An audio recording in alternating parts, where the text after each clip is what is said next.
Hello friends, welcome back. I am so glad that you're here. We are going to be working on this 2-color quilt. I feel like we're kind of in a mode because we just did that traditional block from Wen's. Do you remember? And now we're coming over to this one, which again is a more traditional block. I should have Google searched the name, but I did not. There was an heirloom quilt that I saw a picture of, and I just knew that I loved it so much. So we kind of like reverse engineered it, and I did it with what measurements I could. So here's my really fancy pattern. I'll tell you all the increments, I swear. But here's the question. Okay. What do you see? So I just happened to take a picture of these first few blocks that I've got, and I showed my husband, and I was like, what pattern or what do you see in the pattern? And so I'll do my best to kind of point this out to you there, but he saw the big diamond in the square here with these corner diamonds. So this looks like a square in a diamond. Do you see that? Let's see if I can use my really technical editing skills to kind of point that out. There, do you kind of see that? So that's what my husband sees really clearly. And so this is where it kind of got interesting, because I was like, well, what if I moved your diamond and I put it here? And he was like, there's a star in there. So here, editing skills again. Here's what I see in this pattern. And so I just think it was really interesting just to compare the two perspectives. So what do you see? I mean, these are not the only two options for sure. So what pattern sticks out to you the most within this pattern? I'm just curious. It's just a little science experiment here. It's all for fun. Okay, but here's a little bit of this rundown. We literally are making the diamond in the square, and then we are going to be making quarter square triangles. So pretty simple. And I will say this, I could have done better quilt math for this, 100%. But we're already here, so I'm going to continue with it. But if we want to adjust and you guys want to work together to adjust this, then let's do it.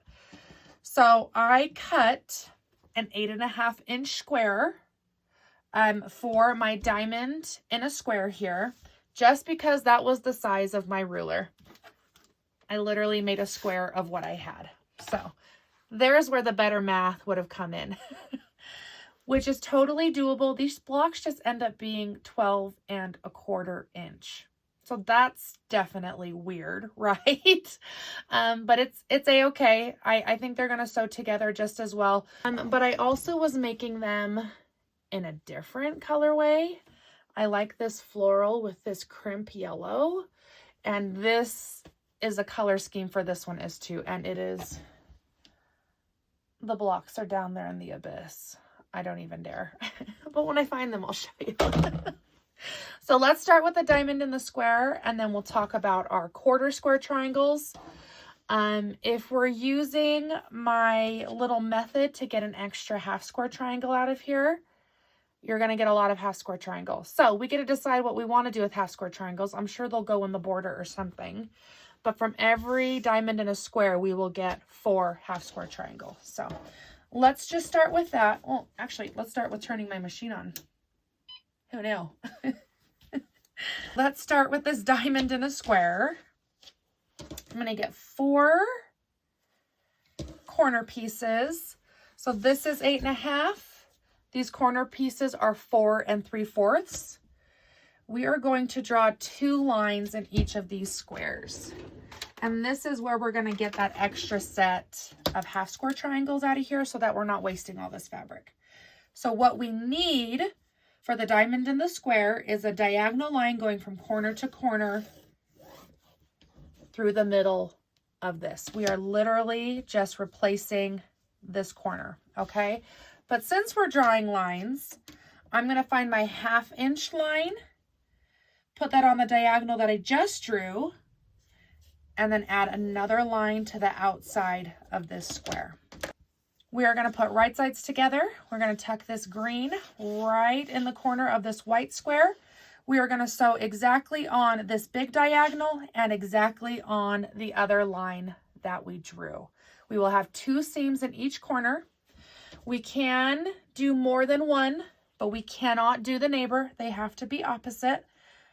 So just FYI, if you're wanting to batch through a couple of these at once, you can do multiple sides at a time. They just have to be on different corners. So let me sew these lines and then we'll talk about trimming and where that half square triangle comes from.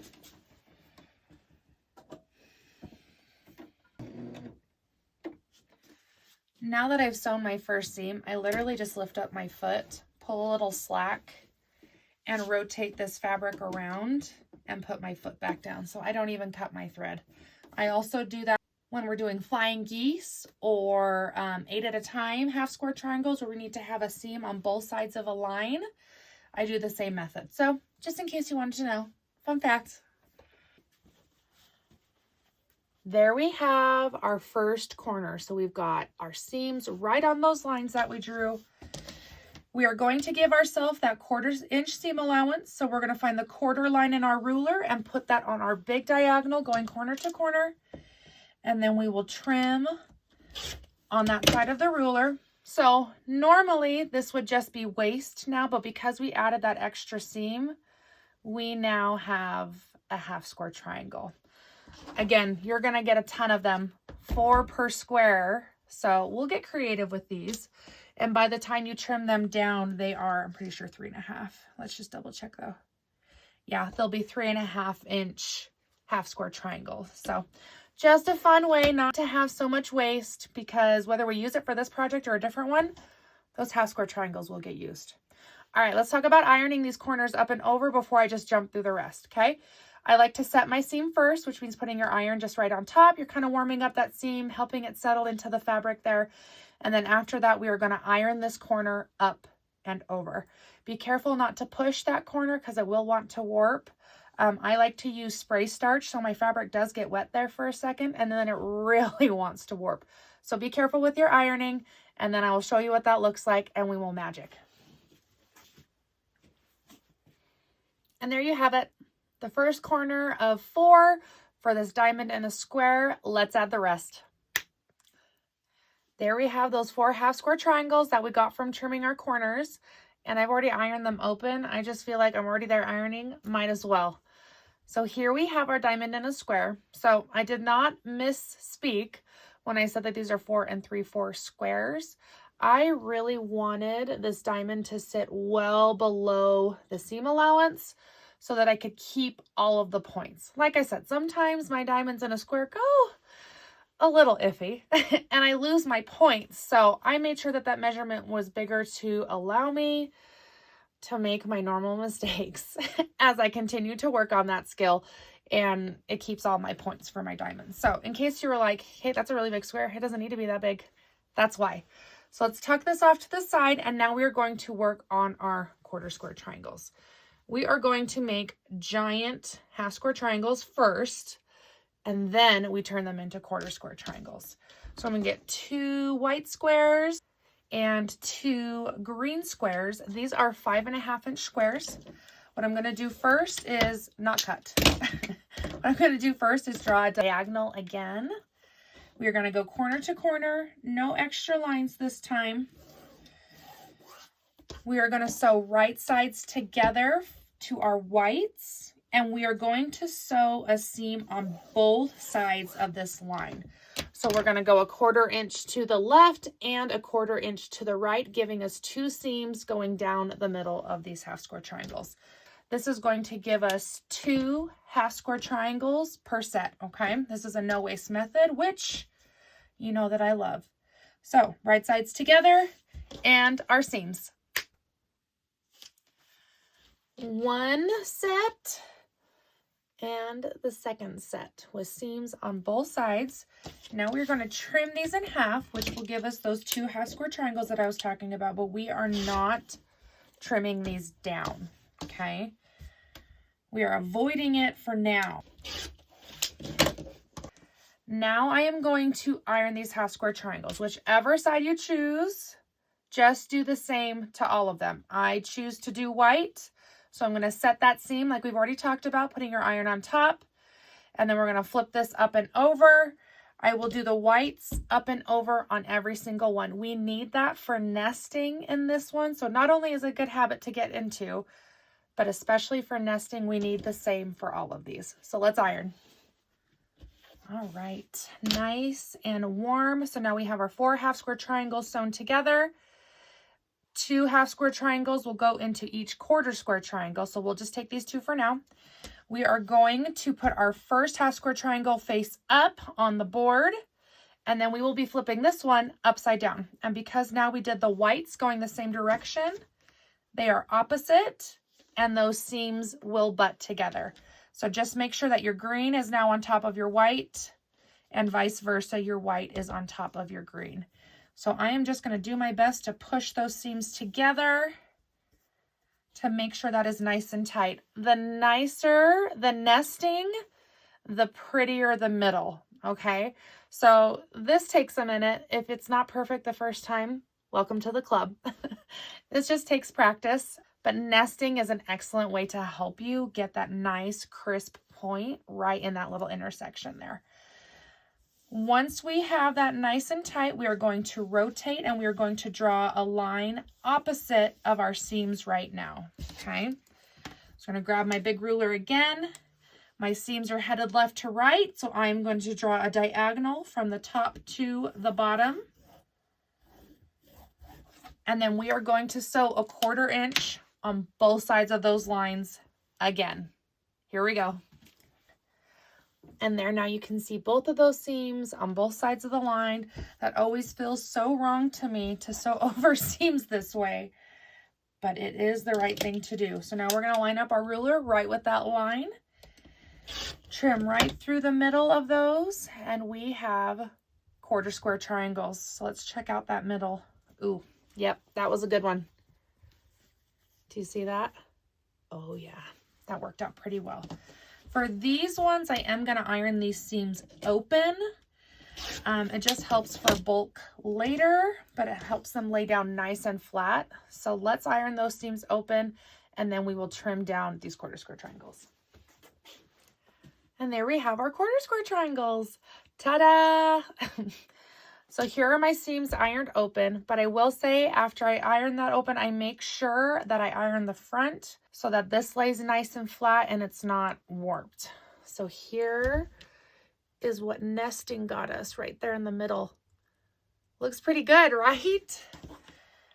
Let's trim these bad boys. So let me get my favorite ruler. We are going to trim these down to 4.5 inches. This one happens to be 4.5 inches. Which I might add is one of the prizes in the My Favorite Things giveaway. So I meant to say it earlier, but I'm just going to shove it in here right now. If you would like to enter to win a bag of goodies, which includes this ruler, some best press, some cute pins, some binding clips, and your choice of free fabric, then place any order in the shop, and for every $10 you spend, you get a ticket. So now that that's out in the open, we are going to find the halfway point of 4.5. So half of 4 is 2, half of half is 1/4. So we're going to be looking for that 2 1/4 mark in our ruler. And we are going to line that up right in the middle of our block, making sure that that 45 degree is matching up with our angle here.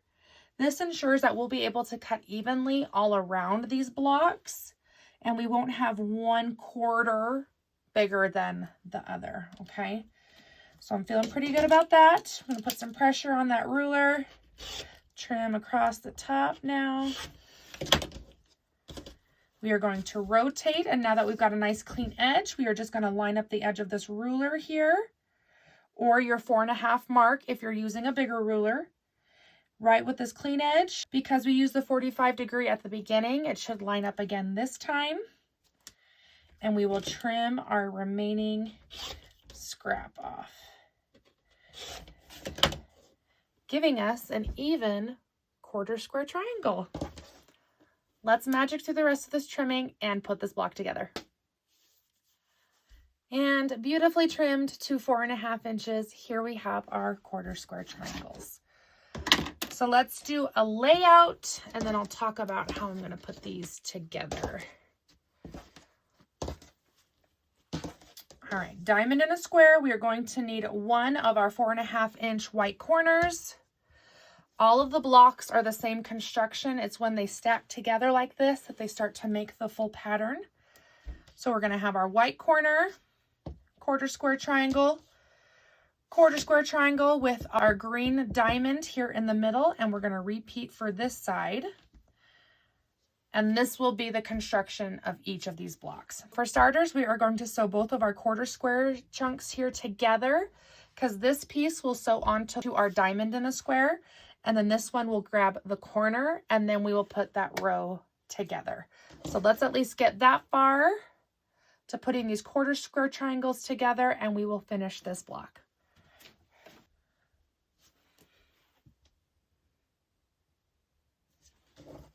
Now we have both of our quarter squares sewn together, and I have added the corner to this strip. So now we will add this set to the top of our block, giving us this section. And now we are going to add on our long side with our corner square. And there we have our finished block here.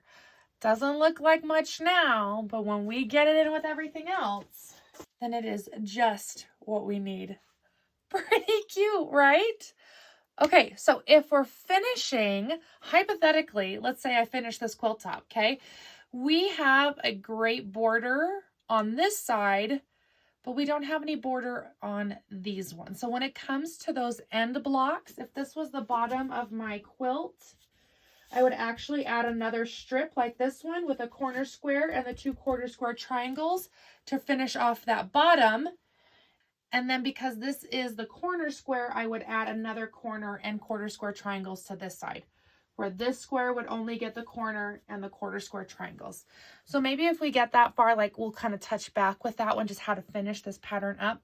But we essentially want to make sure that each of our blocks has those 4 corners on it. Where right now they're satisfying that for each other, but for here we need another strip there with a corner, and another strip here with a corner, and again here another strip with a corner. So ending that pattern beautifully. This is a fun one, friends. Like I said, my quilt math was not the best. I just went by the size of my ruler, but I'm pretty happy with how this is coming out, and I don't think we'll lose a lot of points when we start assembling these blocks together, because even with a little bit different sizing, I still am well within my seam allowance in between each of these blocks. But I did kind of want to show you my diamond in a square is really set in there, which is what I wanted. That's what that looks like after the fact. It's been fun, friends. I'm so glad that you are here. I'm pretty positive this will be the last video before our giveaway ends. So make sure you head to the website so you can earn those tickets. I will be giving away 3 of these bags. So this is a good one. Your chances are great. We will see you soon, my friends, probably for the giveaway draw. So until then, bye.